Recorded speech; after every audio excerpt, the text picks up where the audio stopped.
اللہ تعالیٰ فرماتے ہیں میرے اس پیغمبر اور نبی کی آمد کا پہلا مقصد یتلو علیہم آیات، قرآن کی آیات کی تلاوت، قرآن کی آیات کی تلاوت، امت کو بتانا، امت کو سکھانا قرآن کیسے پڑھا جاتا ہے۔ قرآن کی تلاوت نبی کی آمد کا مستقل اور پہلا مقصد ہے۔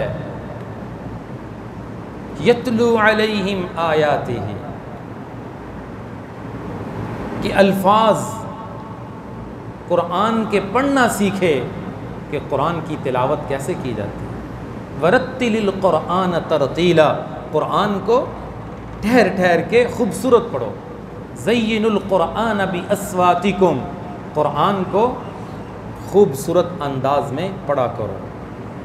نبی علیہ الصلوۃ والسلام کا فرمان، اللہ فرما رہے ہیں وَأَنْ أَتْلُوَ الْقُرْآنَ، قرآن کی تلاوت کرو۔ اللہ فرما رہے ہیں اُتْلُ مَا أُوحِيَ إِلَيْكَ مِنَ الْكِتَابِ، اللہ نے تم پر جو کتاب وحی کی اس کی تلاوت کرو۔ تلاوت قرآن نبی کریم صلی اللہ علیہ وسلم کی آمد کا مقصد ہے۔ آپ نے اس مقصد کو بہترین طریقے سے پورا فرمایا، اور صحابہ کرام قرآن پڑھتے تھے، قرآن سیکھتے تھے۔ کیسا قرآن پڑھتے تھے؟ ایک دن آپ صلی اللہ علیہ وسلم حضرت ابی بن کعب سے کہنے لگے، یہ صحابہ میں قاری مشہور تھے، قراء، ابی تم قرآن سناؤ۔ حضرت ابی کہنے لگے رضی اللہ تعالیٰ عنہ، یا رسول اللہ قرآن تو آپ پہ نازل ہوتا ہے، آپ قرآن سنائیں۔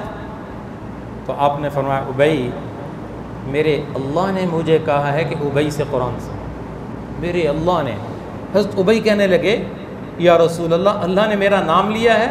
فرمایا ہاں تیرا نام لیا ہے اللہ پاک۔ حضرت ابی کی کیفیات ہی بدل گئی کہ میرے اللہ نے میرا نام لے کر فرمایا کہ ابی سے قرآن سنو۔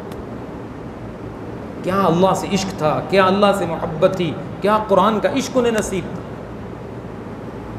قرآن کی تلاوت صحابہ میں بڑا ذوق تھا۔ آپ رات کو نکلتے تو صحابہ کے گھروں سے قرآن کی تلاوت کی آواز آ رہی ہوتی تھی۔ ایک دن نکلے، حضرت ابو بکر بھی تہجد میں قرآن پڑھ رہے ہیں، حضرت عمر بھی پڑھ رہے ہیں۔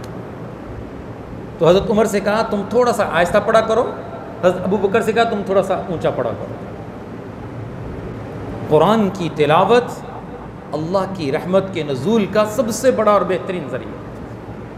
ایک صحابی کہنے لگے یا رسول اللہ رات مجھے آسمان سے روشنی اترتی محسوس ہوتی رہی، بہت نور محسوس ہوتا رہا، میں نے آنکھوں سے دیکھا، وہ کیا تھا؟ فرمایا تو قرآن کی تلاوت کر رہا تھا، اللہ کی رحمت کا نزول ہو رہا تھا، تو قرآن کی تلاوت کر رہا تھا، اللہ کی رحمت کا نزول ہو رہا تھا۔ نبی کی آمد کا پہلا مقصد ہے، امت قرآن کو چھوڑ چکی ہے۔ پہلے گھروں میں صبح اٹھتے قرآن کی تلاوت کی آوازیں آتی تھیں، اب موبائل کی آوازیں آتی ہیں۔ پہلے اٹھتے ہی قرآن کھولتے تھے، اب موبائل کھولتے ہیں۔ سوچیں بدل گئیں، ذوق بدل گئے، نظریہ بدل گیا۔